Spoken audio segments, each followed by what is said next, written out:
U.S. President Donald Trump backs congressional Russia sanctions bill. If passed, the legislation would authorize the president to impose 500% tariffs on Moscow's trading partners.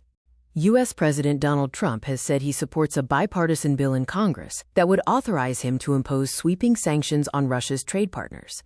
Trump made the remarks after Republican Senator Lindsey Graham said the president had, quote, greenlit legislation that would allow tariffs of up to 500% on countries that buy Russian oil and gas. Graham introduced the bill last year alongside Democrat Richard Blumenthal. Trump has expressed frustration that his attempts to broker a ceasefire between Russia and Ukraine over the past year have been unsuccessful, at times blaming both countries. In November, he proposed a roadmap for peace that Ukraine and its European backers rejected as favoring Russia, while accusing Moscow of stalling talks. Russia, in turn, accused Ukraine and the EU of making unrealistic demands and sabotaging the prospects of a deal. In October, the U.S. Treasury imposed sanctions on two of Russia's largest energy companies, Rosneft and Lukoil.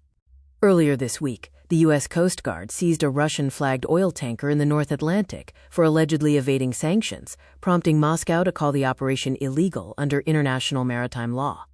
Russia has long maintained that the primary objective of Western sanctions is to eliminate economic competition and limit the development of individual states rather than help Ukraine.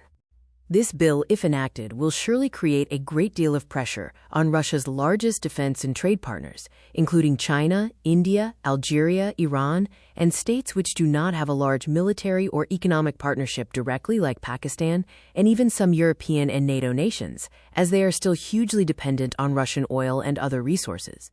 As India is looking to enter into a partnership with Russia for the domestic production of fifth-generation fighter aircraft, namely the Su-57, the S-500 SAM system and hypersonic missiles, and even strategic bomber aircraft, China still relies on Russia for crucial military components and energy. They also have a partnership in supporting the regime in North Korea and even Iran.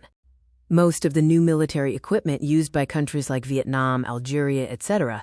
have been made in Russia or made domestically with license from Russia.